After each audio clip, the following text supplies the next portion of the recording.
Ghost in the Mirror by Trycksterr.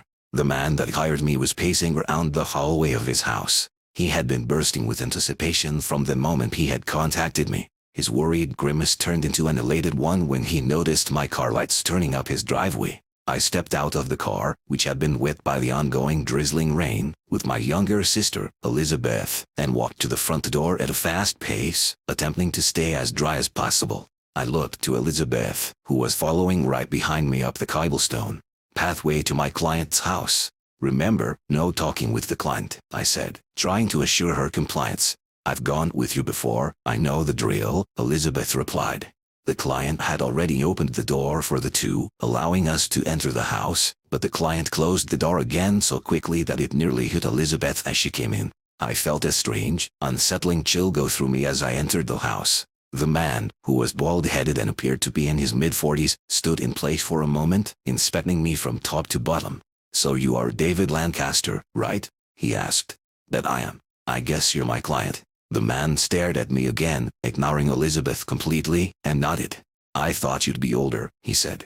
"Does my age really matter?" I said, "as long as I can do what you hired me for."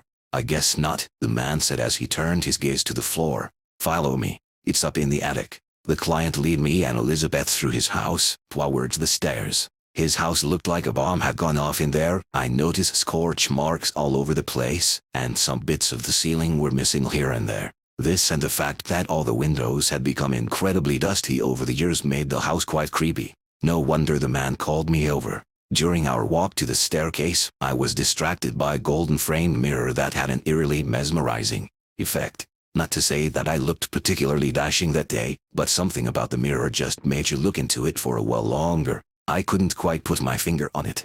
We made our way to the first floor, and headed up the makeshift stairs that made a horrid creaking noise with every step we took. The staircase appeared to be a temporary replacement, as the old staircase seemed to have collapsed. After going halfway down the upstairs hall, the client pointed us to the hatch on the ceiling that obviously led to the attic.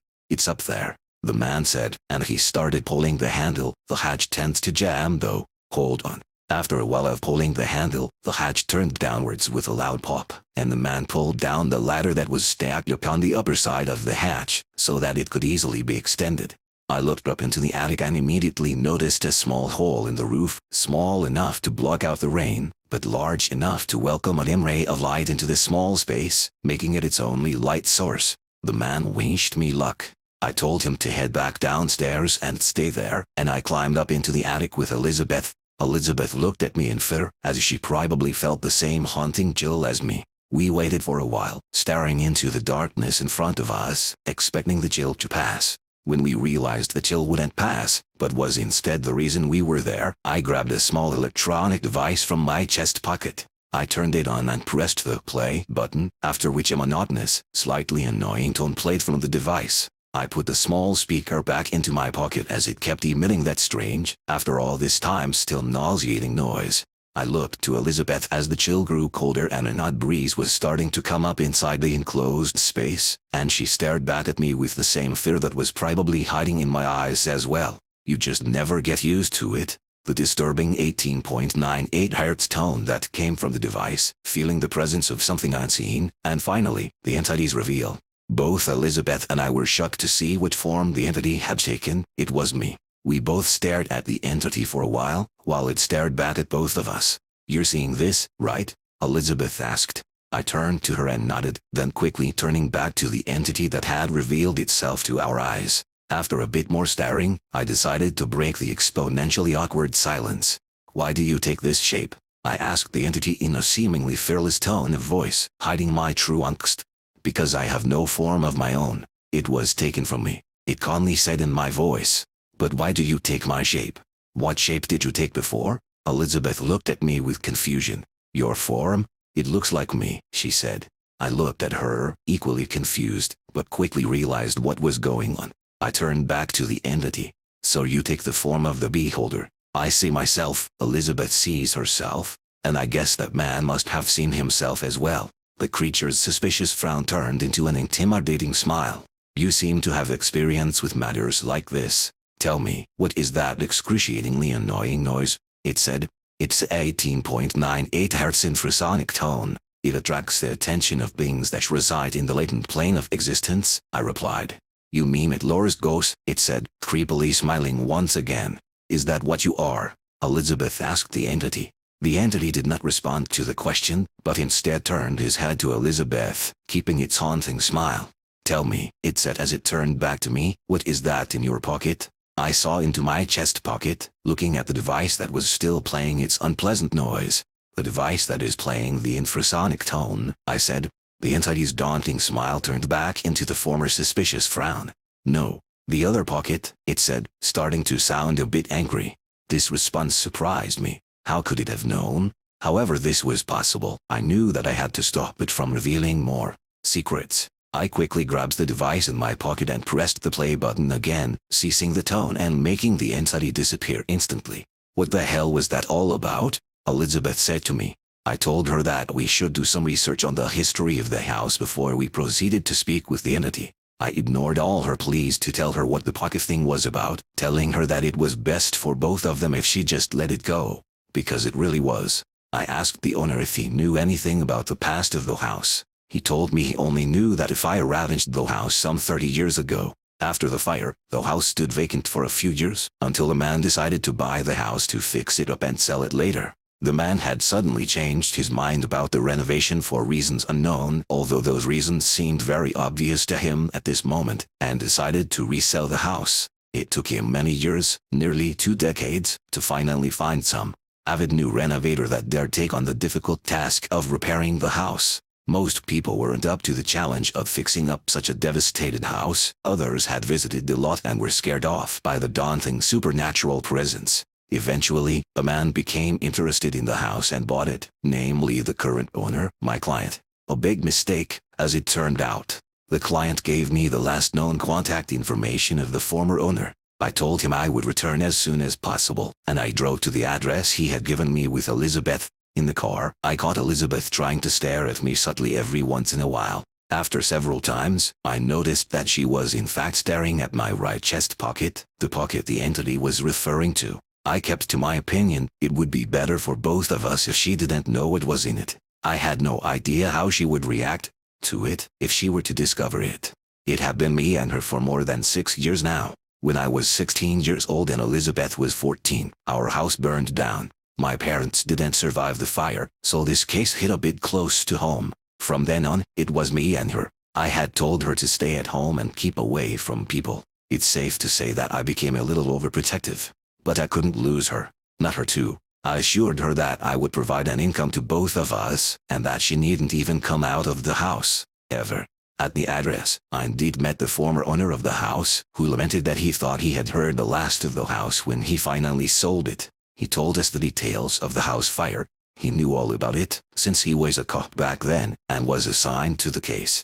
He told me that 30 years ago, an ordinary family lived in the house, until one fateful night a fire broke out, probably because of a short circuit. The parents were locked inside their bedroom because burning rubble blocked their door. The coroner determined that they had suffocated to death, because of the smoke, before their bodies were burned by the fire. The son was the only survivor of the fire, and the daughter was burnt alive in the living room. I asked him if he knew where the son hung out these days, and his answer came as the biggest surprise in my entire life. I can't even find the right words to describe how shocked I was. I had already met him. The son bought the house. He was the new owner. He was my client.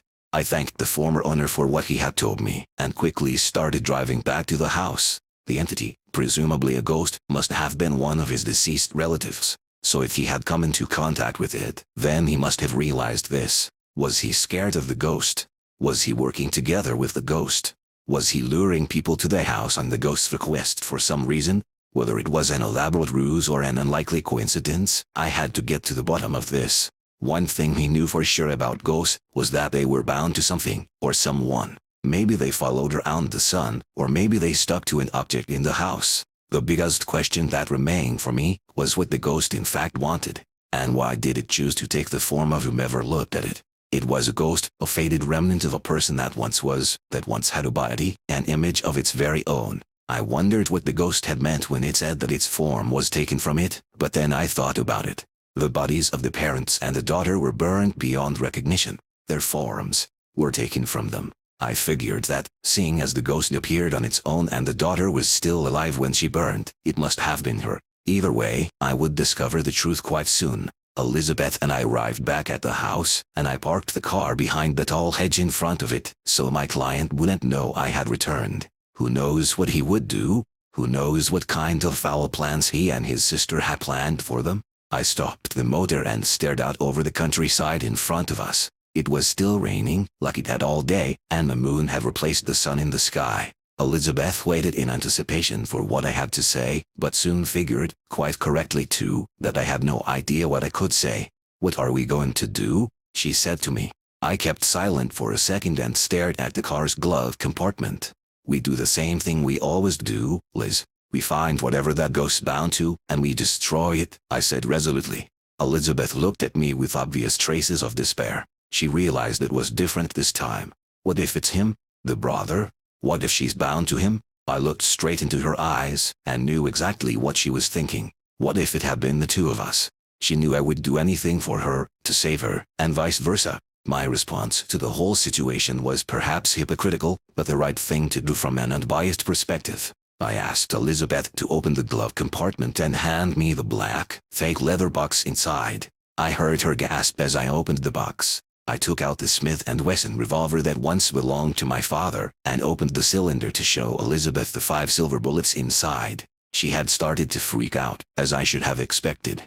"Why do you have this, David? What are you going to do with it?" she asked with a growing sense of panic in her voice. "If he doesn't want to break the binding, or if he tries anything, I'm going to use this, Liz. I can't let anything happen to either of us. It's you and me, remember? You can't just do this, David. What if it were us in there? Then someone else should pick up a gun and do the same thing. The greater good. What if they're up to nothing? What if she just doesn't know how to move on? What if the brother doesn't even know it's his sister? What if they are up to something, Liz? Have you thought about that? What if they lured us to the house in the hopes of sacrificing us, or something?" Elizabeth looked at me, not knowing how to counter my arguments, as she knew how I looked at things compared to her, meaning she knew there was nothing she could say to change my mind. "Besides, if the ghost tries anything, these bullets will stun her, or him, or it, or whatever, leaving me with a chance to act accordingly. However that may be," I continued. "What do you mean, me?" "I mean you're staying inside the car." "No, David, I can dash." "Not this time, Liz," I shouted, perhaps a bit overly agitated. "This isn't a game. There's only one gun. You would only get in the way. You would only be a target." Elizabeth sighed and leaned back into her seat. "You don't need to. You can't keep protecting me from everything, David." "Liz, I will protect you as long as I am able. I failed once, and I won't ever fail again," I exclaimed, perhaps a little rash. "What do you mean, you failed once?" "I mean, I couldn't save Mom and Dad. I couldn't save. I could have, if I hadn't been such a coward." "Don't say that. It's not your fault. The house was a blazing inferno, yet you managed to save me, didn't you? I'm the one who lost consciousness because of the smoke, but you came to save me. You didn't fail me that night. You never have." I felt like I could break out in tears any moment when she said that. But I couldn't. I couldn't tell her the truth. I had to stay strong, for both our sakes. For the greater good. The greater good. I stepped out of the car and hid the revolver inside my coat's inside pocket. I grabbed the car door and looked back inside the car. "Please, Elizabeth, just stay inside the car. Promise me you won't get out, whatever happens." She looked at me with a worrisome and slightly agitated expression. She knew things were serious when I called her by her full name. "Fine, but don't you dare get yourself hurt." I smiled at her, promised her I'd do my best, and shut the car door. I walked around the hedge and up to the house using the moonlit cobblestone path. I used the door knocker to announce my return, and soon enough the owner, dressed in his white sleeping garments, came to open the door. He was obviously confused to see me at his doorstep at this hour. "What are you doing here this late? Can't this wait until tomorrow?" he said, while inviting him into the house using gestures. "I'm afraid it can't. I need to talk to her right now," I said as I stepped inside. "Her?" he asked, apparently genuinely confused. "Don't tell me you don't know who that ghost is, do you?" I looked into his eyes and realized that his confusion and ignorance was legitimate. He truly didn't know that the house was being haunted by his dead sister, or he was a good actor. You really have no clue, do you? It doesn't really matter, I'll explain it all later. But I really need to speak to the ghost. What? The owner said a little angrily. You come to my house, at God knows what hour, and ask me to talk to the ghost in my attic. And then you refuse to tell me what you know. I want answers. I sighed. He was right, but it would complicate things. And after all, he didn't seem to be planning anything, contrary to what I was suspecting. Fine. You can come with me to the attic. You will understand everything, but you may not like what you'll discover. He started to calm down visually, and nodded.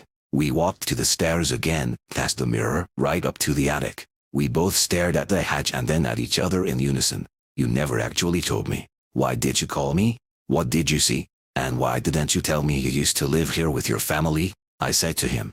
He told you, didn't he? I just didn't want to be reminded of the past. I was looking for some old photo albums in the attic. I was looking through family photos with a flashlight, when suddenly I heard whispering. I thought it was just the wind, but then I heard what it said. What it said, in my own voice.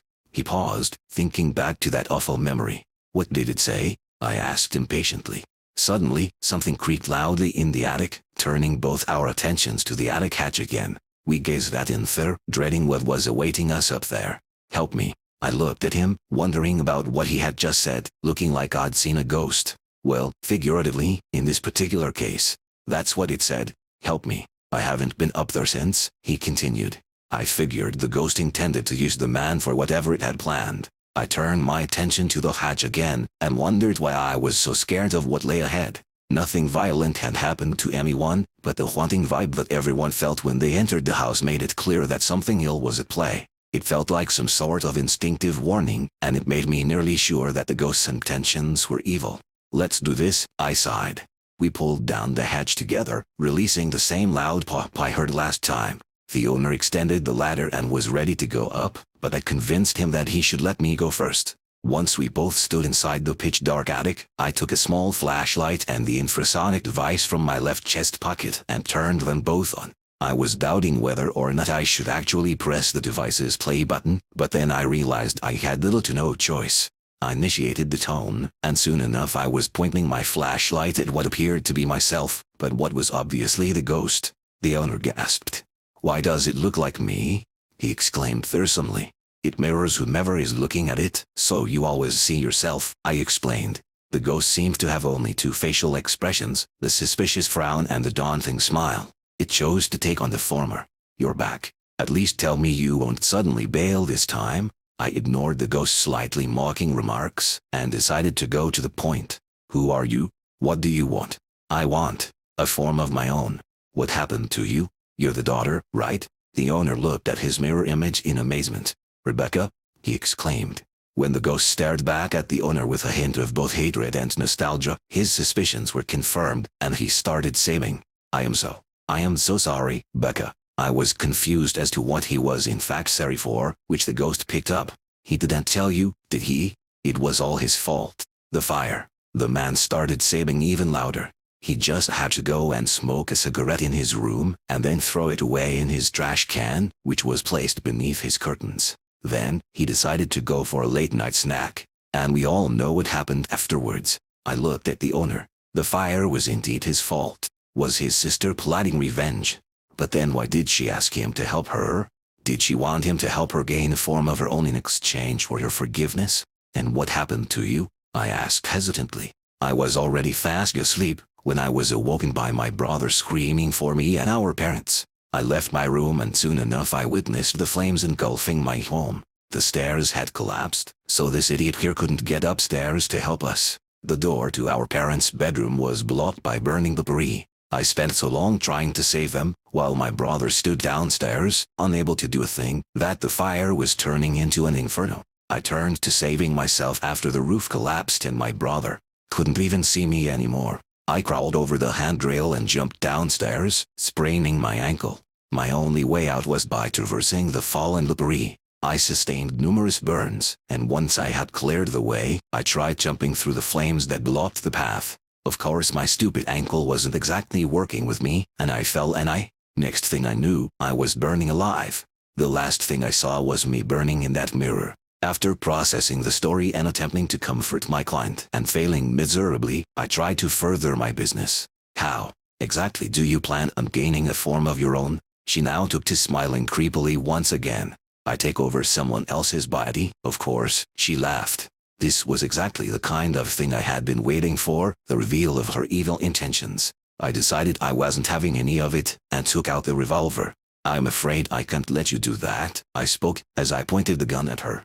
She laughed almost hysterically. What are you going to do? Kill me? Come on, I deal with supernatural entities, that includes ghosts, for a living. Don't you think I know what I am doing? You're bluffing. Do you really want to take that chance? I said tauntingly. She frowned again, this time with a fear-inducing look that signaled her oncoming angry response. As I expected, she let out an ear-deafening scream and stormed towards me. Luckily, I had had my fair share of clashes with ghosts, and I shot one of my 5 silver bullets towards her. Though it went right through her, she soon disappeared into thin air, cutting off her terrible screeching. It sure felt strange to shoot yourself, or at least a mirror image, and not feel any of it. What the hell did you just do? The owner shouted. I just shot a ghost that was about to possess me, that's what I did. For your information, I only stunned her. She'll be back. But you need to know, I will make sure she disappears from this world, whatever it takes. That's what I came for, and that's exactly what I am going to do, I told him angrily. The owner looked surprised because of the reaction, but also sad because he realized he would have to give up on his sister. He nodded in agreement, and I bent over to pick up the flashlight that I had dropped in all the excitement. All of a sudden, I felt a hard push, and before I knew it I was falling through the hole in the floor. He pushed me. The bastard pushed me.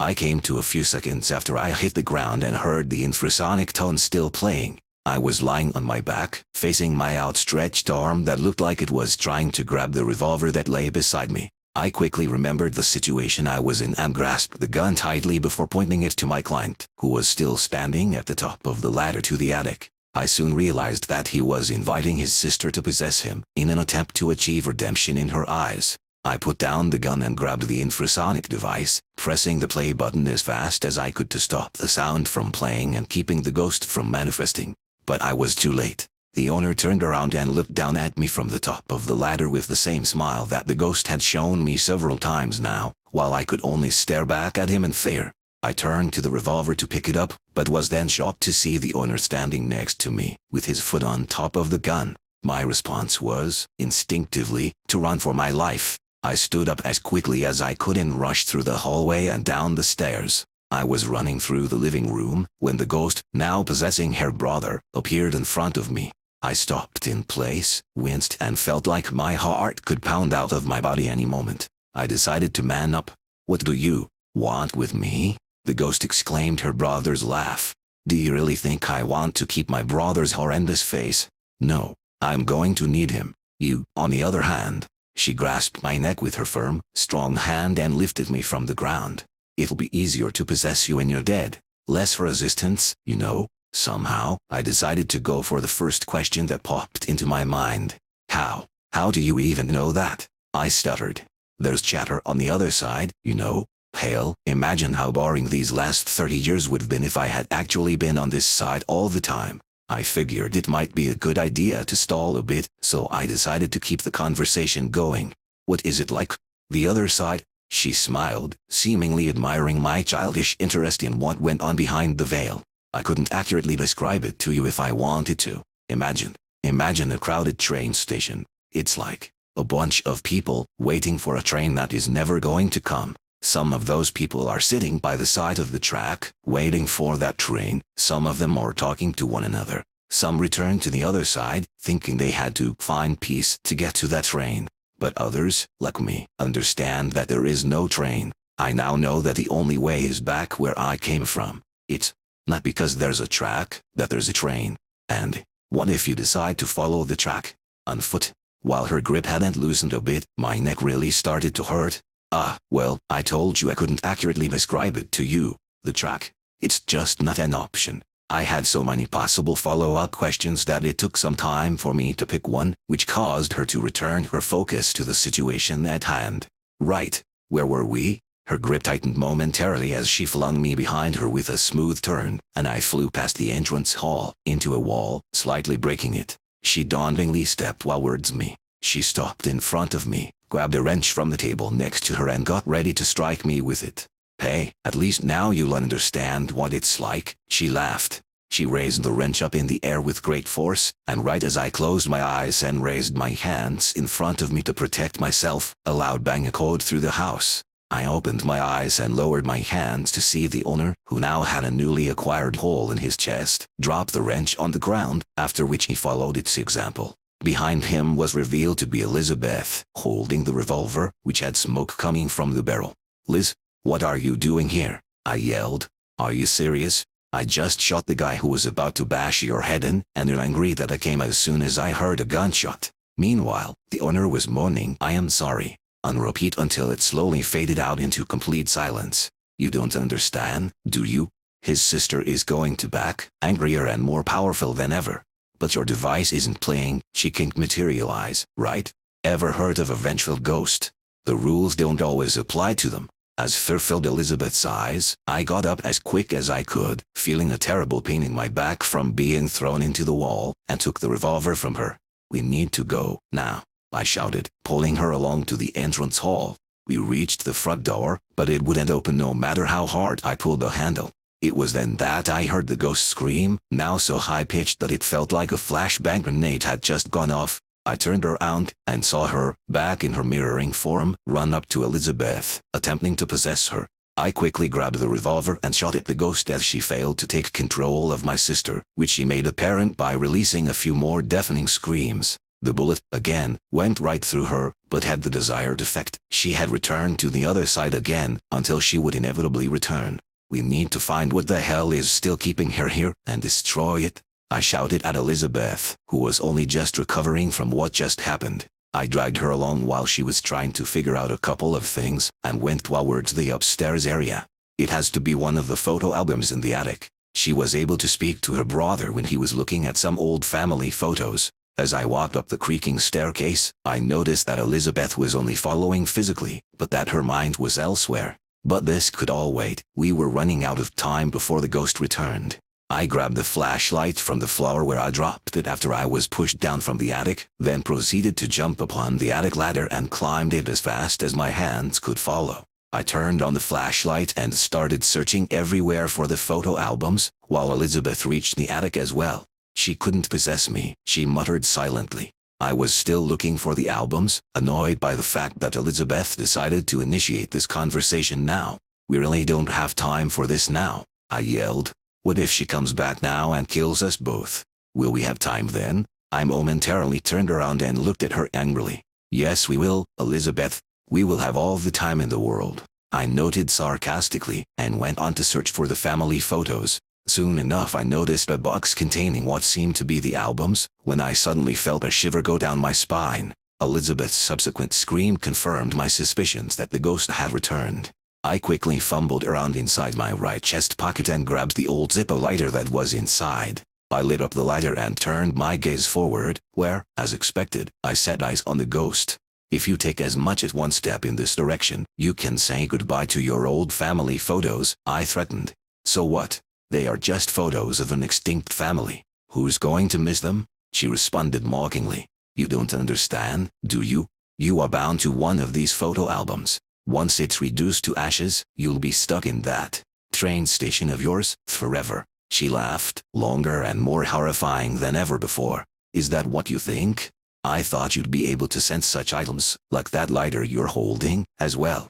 But I guess I was wrong." Elizabeth stepped forward and looked at the lighter, immediately recognizing it. She identified it as their father's old lighter, but something didn't feel right. It was like it brought back a memory, but a wrong memory. A memory that doesn't belong. She remembered that fateful night 6 years ago. She remembered how it all went down, but it was far different from how she thought she remembered it. She remembered how I had gone out with my friends, while Elizabeth and our parents were watching television in our living room. She remembered a weird smell that had been hanging around the apartment all day. Elizabeth told our parents that she was going to prepare dinner that evening, as she had promised them. She lent Dad's lighter, the same lighter I was holding, right then, and turned on the gas for the stove. She lit the flame, heard a noise that resembled a hot air balloon burner, and that was where the memory ended.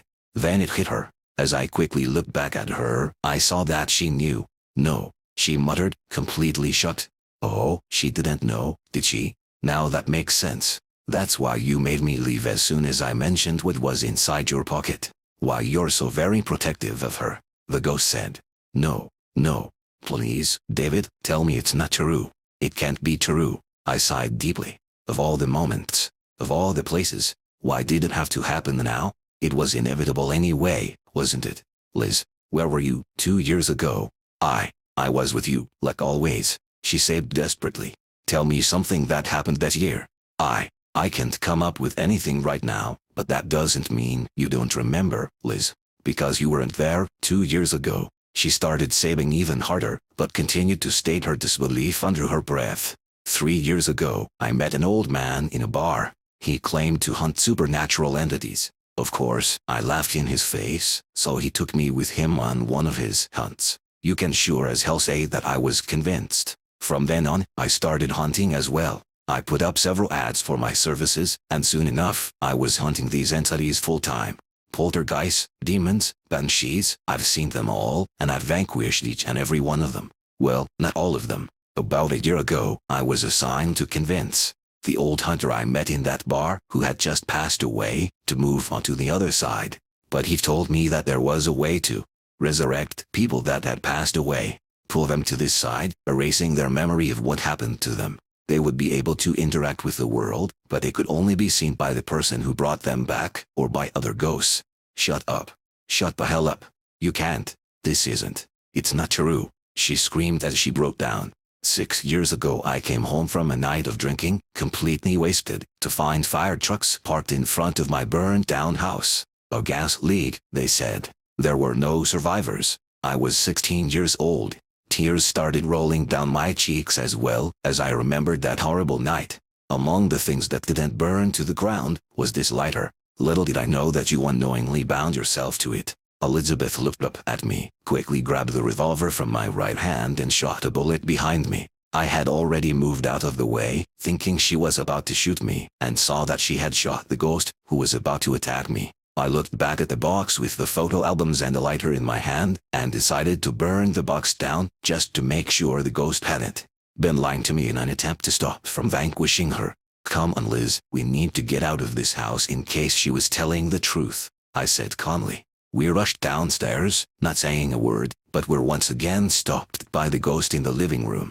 That really hurts, you know. Although I am grateful for the chance to feel something other than hatred for the first time in 30 years, but 4 times on a single night is a little over the top, don't you think? She said. I pointed the gun at her once again. This was starting to get old. If I shoot you again, we'll be out of here before you can return. So how do you like your chances? I said threateningly. She showed no trace of fear, and instead she disappeared again. I thought I had actually scared her away, just like that. But then I felt an agonizing sting in my back, and I dropped the revolver on the ground. I looked behind me and found that she had reappeared behind me, and I felt her crawling inside of me. It felt like every bone in my body was about to break down into 1,000 splinters, as if my blood was boiling and all my muscles decided to convulse simultaneously, but I couldn't move an inch. I stood there, frozen, and whatever impulse I sent through my nervous system seemed to get lost somewhere along the way. Then I felt myself move again. But it wasn't me. It was her. I turned around and faced Elizabeth, who had already been so smart to pick up the gun that I had dropped. She was pointing the gun at me, visibly panicking. Are you really going to shoot your brother? I spoke reluctantly. I looked at her as a spectator in my own body, and realized that she would never do what needed to be done. Of course, she could always shoot me in the arm or leg, but that thought obviously hadn't come up inside her mind yet. And then I realized something. If it wasn't her brother, or a photo album, what could she be bound to? And then I remembered how she died. The last thing she saw. I had to tell her somehow, but I couldn't move a muscle.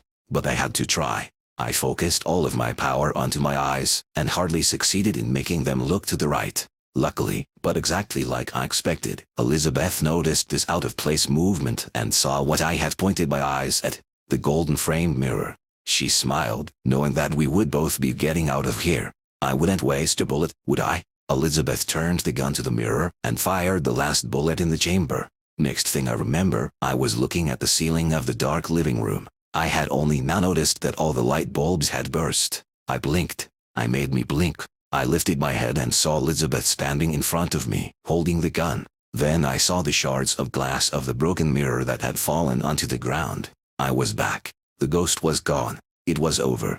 Elizabeth told me how, after she had shot the mirror to smithereens, the ghost's soul spilled out of my mouth like droplets of white, glowing water that floated upwards. As soon as it disappeared to the other side, forever this time around, I collapsed onto the floor and remained unconscious for about 10 seconds. I turned on the car motor and the radio, and put the revolver back into the box that would in turn disappear back into the glove compartment. I turned to Elizabeth, who was staring out in front of her. "What now?" I asked. She turned her head to me, with neither a smile nor a frown. "We do what we have always done," she said. "We stick together."